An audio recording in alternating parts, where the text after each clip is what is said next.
जिन लोगों ने UPSC prelims examination 2026 का पेपर दिया था और उनका सिलेक्शन नहीं हो पाया था, उनके लिए एक बहुत बड़ी खुशी की न्यूज़ मैं आप लोगों से शेयर करने वाला हूँ। पहले बहुत बार बच्चों ने प्रयास किया कि कोर्ट जो है यूपीएससी की चीज़ों को थोड़ा ध्यान दे। बहुत बार यूपीएससी सवाल सही नहीं देता, बहुत बार यूपीएससी सवाल गलत दे देता है। लेकिन इस बार सेंट्रल एडमिनिस्ट्रेटिव ट्रिब्यूनल ने कैट ने यूपीएससी को नोटिस जारी कर दिया है यूपीएससी प्रीलिम्स एग्जामिनेशन 2026 के सवालों को लेकर। क्या है पूरा मुद्दा, ध्यान से समझने की कोशिश करेंगे। क्या सच में यूपीएससी प्रीलिम्स एग्जामिनेशन 2026 के अंदर रिजल्ट फिर से अब आएगा या फिर ये पेपर ही कैंसिल हो जाएगा? क्या होने वाला है, इस पूरे मैटर को बहुत ही गंभीरता से हम लोग समझने की कोशिश करेंगे। सबसे पहली चीज तो मैं आप लोगों को बता दूं कि यूपीएससी प्रीलिम्स एग्जामिनेशन जब 2026 का पेपर हुआ तो इस पेपर के होने के बाद बहुत सारे सवाल उठे, है ना। हम लोगों ने इसी प्लेटफॉर्म पे बहुत सारी चीजों को डिस्कस किया और आप लोगों को याद होगा बच्चों की डिलाइट आईएएस ने बहुत सारी वीडियोज इस टॉपिक को लेकर बार बार बनाई कि जो आप पेपर पूछ रहे हो वो सही नहीं है। इतना अनप्रडिक्टेबल पेपर पूछना बच्चों के हिसाब से ठीक नहीं है। एक तो बहुत बड़ी चीज, इस चीज को लेकर डिस्कस हम लोगों ने लगातार की। दूसरा, जैसे ही यूपीएससी ने प्रीलिम्स का पेपर लिया उसके बाद आंसर की को लेकर सवाल होने लगे कि कब तक आंसर की जारी करेगा। तब भी मैंने आप लोगों को बताया था कि 27 मई तक यूपीएससी प्रीलिम्स का आंसर की जारी कर देगा। 27 मई को यूपीएससी ने प्रीलिम्स एग्जामिनेशन की आंसर की, प्रोविजनल आंसर की जारी की, फाइनल नहीं, प्रोविजनल। ये भी यूपीएससी का अपने आप में एक हिसाब से स्कैम ही है। प्रोविजनल क्या होता है बच्चों, आप खुद सोच के देखो ना, फाइनल आंसर की होनी चाहिए ना। पहले ठीक है, एक आध सवाल में कमी रह सकती है, वो बात अलग है। और इवन उसको भी, उसके भी अगर ऑब्जेक्शंस लेने के बाद यूपीएससी तुरंत 2-4 दिन में, 10 दिन में फाइनल आंसर की जारी करे या कम से कम मेन से पहले फाइनल आंसर की जारी करे, इस तरह का यूपीएससी ने कुछ नहीं किया। तो ऐसी बहुत सारी चीजें थी। एक इशू ये था कि बहुत सारे सवालों के आंसर जो प्रोविजनल आंसर की में आए उसको लेकर बच्चे संतुष्ट नहीं थे, यूपीएससी एस्पिरेंट संतुष्ट नहीं थे। इसके चलते उन लोगों को आखिरकार जब उन्होंने ऑब्जेक्शन दायर किए यूपीएससी में और उन्होंने जवाब यूपीएससी ने जो है अच्छे से नहीं दिया उन बच्चों को, तो उन लोगों को कोर्ट का रुख करना ही पड़ा। तो यूपीएससी एस्पिरेंट जो हैं उन्होंने कैट का रुख किया, है ना, सेंट्रल एडमिनिस्ट्रेटिव ट्रिब्यूनल जो है उसका रुख किया और वहां जाकर कहा कि कम से कम 8 सवाल ऐसे हैं यूपीएससी प्रीलिम्स एग्जामिनेशन 2026 में जिनके आंसर जो है यूपीएससी ने गलत दिए हैं। या तो उन सवालों के प्रेजेंटेशन में ही प्रॉब्लम है, सवाल सही से लिखा नहीं गया है, या फिर सवाल के उत्तर एक से ज्यादा बन रहे हैं, या फिर सवाल का जो उत्तर यूपीएससी ने दिया है वो उत्तर सीधे तौर पर गलत है। छात्रों ने यहां तक बात कही है अपनी प्रेजेंटेशन में कि यूपीएससी ने प्रीलिम्स की आंसर की जारी करने से पहले यूपीएससी चेयरमैन ने इस बार कहा कि इस साल का पेपर ऑथेंटिक सोर्सेस पर आधारित है। मैंने आप लोगों को वो ट्वीट भी दिखाया था, मैंने उसको लेकर वीडियो भी बनाई है।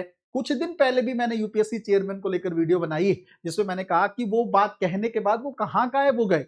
उसके बाद उन्होंने क्यों नहीं कुछ बोला प्रीलिम्स के आंसर की को लेकर, या जो ऑब्जेक्शंस बच्चों ने उठाए, कोचिंग्स ने उठाए, उसको लेकर जवाब क्यों नहीं दिया। ये बात मैंने आपको कहा था ना कि एआई की बुक लिखने का समय है उनके पास, उस बुक को लॉन्च करवाने का समय है, लेकिन बच्चों के डाउट्स के बारे में बात करने का समय नहीं। चलो खैर, वो बहुत बड़े पद पे हैं, शायद उनके पास समय नहीं बनता होगा।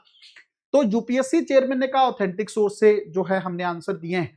तो यूपीएससी एस्पिरेंट का सवाल ये था कि ऑथेंटिक सोर्स अगर आपने यूज किए हैं फिर तो एकदम क्लियरली पता होगा ना कहां से आपने आंसर बनाए, कहां से ऑप्शन है। लेकिन हम ऑथेंटिक सोर्सेस का ही सहारा देके या ऑथेंटिक सोर्स का बेस देकर ही आपको बता रहे हैं कि इन सवालों के जवाब आपने गलत दिए हैं। तो अगर 8 सवालों को अगर आप जोड़ दें तो लगभग 16 मार्क्स का जो है अंतर आता है। कैट के सामने बड़ी मजबूती से यूपीएससी एस्पिरेंट ने इस बात को रखा है कि 16 नंबर बहुत मार्क्स, आधे नंबर तक के गैप के चलते भी ना कई बार बच्चे प्रीलिम से बाहर और इन हो जाते हैं, है ना। किसी का हो सकता है अंतिम प्रयास हो, किसी बच्चे ने बहुत मेहनत की हो लेकिन यूपीएससी के आंसर गलत देने के चलते वो प्रीलिम्स एग्जामिनेशन से बाहर हो गया हो। ये बात मैंने पिछले साल भी बहुत बार उठाई थी कि अगर यूपीएससी की गलती के चलते किसी बच्चे का पेपर खराब होता है, यूपीएससी की गलती के चलते किसी बच्चे का अटेम्प्ट खराब होता है, उसका अंतिम प्रयास था, उसका सपना टूट गया, तो इसके लिए जिम्मेदार सिर्फ और सिर्फ यूपीएससी है और उसकी अकाउंटेबिलिटी फिक्स होनी ही चाहिए। ये बात मैंने सबसे ज्यादा बार वीडियोस में कही। इसका मतलब ये नहीं है कि मुझे आपकी तरफ से कोई अप्रिशिएशन चाहिए, ये बात जेन्युइन है। आप खुद सोच के देखो इन संस्थाओं का कुछ नहीं जाता है, ये पेपर में कमी कर देते हैं, गलतियां कर देती हैं, उसके चलते भुगतना पड़ता है यूपीएससी एस्पिरेंट्स को, एसएससी एस्पिरेंट को, यूपी पीसीएस वाले बच्चों को। दिस इज वेरी रॉन्ग, है ना। इस चीज को लेकर कहीं ना कहीं पे बात होनी चाहिए। तो यहां पे अगर आप देखेंगे तो कैट ने बच्चों की बात को सीरियस लेते हुए यूपीएससी को अब नोटिस भेज दिया है। इस संस्था को कैट ने नोटिस भेजा है और नोटिस भेजकर कहा है कि आप 8 अक्टूबर को जवाब दीजिए, 8 अक्टूबर तक बताइए कि बच्चों की ये प्रॉब्लम क्यों क्रिएट हुई है। तो इस बार जो नॉर्मली होता है कि न्यायपालिका का कोई भी अंग है वो सीधा ही मना कर देता है कि नहीं नहीं यूपीएससी से भी ज्यादा कुछ कहना नहीं है ना। और आंसर की को लेकर जरूर पिछली बार सुप्रीम कोर्ट ने यूपीएससी को कहा, अदरवाइज जो है प्रीलिम्स के आंसर की को लेकर, मेंस की कॉपी इवैल्यूएशन को लेकर ज्यादातर यूपीएससी के सामने जो है एक हिसाब से घुटने टेक देती है न्यायपालिका। लेकिन इस बार उन्होंने सवाल पूछा है कि पहली बात तो आप ये बताओ, क्लैरिटी दो कि ये जो 16 मार्क्स के क्वेश्चन की बच्चे बात कर रहे हैं, 8 क्वेश्चन हैं, इन क्वेश्चन के एग्जैक्ट आंसर क्या हैं और उन आंसर्स में क्या कमी है। और अगर बच्चों ने ऑब्जेक्शन रेज की हैं तो उन ऑब्जेक्शन को यूपीएससी किस तरीके से क्लियर करना चाहती, उन ऑब्जेक्शन को लेकर यूपीएससी का क्या मत है। तो अगली सुनवाई बच्चों 8 अक्टूबर को होने वाली है। अब क्या क्या पॉसिबिलिटीज यहां से बनती हैं उसको भी लेकर मैं आपको बहुत अच्छे तरीके से बता देता हूं। पहली बात, क्या सच में यूपीएससी प्रीलिम्स एग्जामिनेशन कैंसिल हो जाएगा? इसकी संभावना 0 है, नील मान के चलो, ऐसा नहीं होगा। दूसरी बात, क्या आंसर की को लेकर सुधार होने वाला है? इसकी संभावना सबसे ज्यादा है। आप मान के चलो अगर यूपीएससी के पास ऑथेंटिक सोर्स नहीं है उन आंसर को लेकर, जिन आंसर पे 8 सवालों को लेकर बच्चों ने सवाल खड़ा किया है, अगर उसके ऑथेंटिक सोर्स नहीं है या यूपीएससी कोर्ट में सोर्स देती है और बच्चों के सोर्स चेक किए जाते हैं या गवर्नमेंट के सोर्स चेक किए जाते हैं ऑथेंटिक सोर्स, और उसके अंदर मिसमैच पाया जाता है, तो उन 8 सवालों के आंसर यूपीएससी को बदलने पड़ेंगे। ये तो जेन्युइन है ना, क्योंकि कहा क्या गया है कोर्ट के अपील करते हुए कि ये आर्टिकल 14 का वायलेशन है।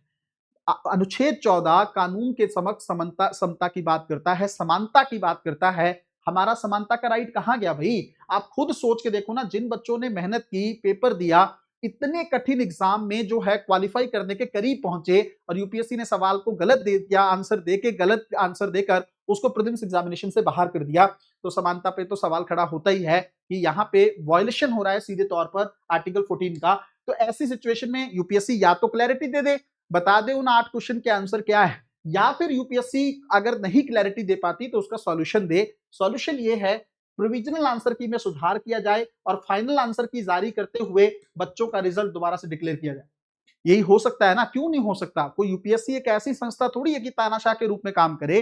खुद से सोच के देखो ना, अगर मान लो अब कई बच्चे कहेंगे सर यूपीएससी मेंस एग्जामिनेशन तो होने वाला है तो अब क्या ही हो जाएगा, ऐसा नहीं है। जिन बच्चों का मेंस एग्जामिनेशन हो जाएगा और मान लो दोबारा से रिजल्ट इस चीज को लेकर डिक्लेयर किया जाता है और कुछ बच्चों का क्वालिफाई होता है, तो फिर यूपीएससी को सोचना होगा कि उन बच्चों का मेंस एग्जामिनेशन किस तरीके से करवाना है, या रिजल्ट दोबारा से किया जाए, या हो सकता है मेंस एग्जामिनेशन को लेकर ही यूपीएससी अभी जैसे समय है तो हो सकता है यूपीएससी इससे पहले ही जवाब दाखिल कर दे और चीजों को थोड़ा मेंस के पेपर को थोड़ा पोस्टपोन कर दिया जाए। इन सब चीजों को लेकर संभावनाएं बनती हैं।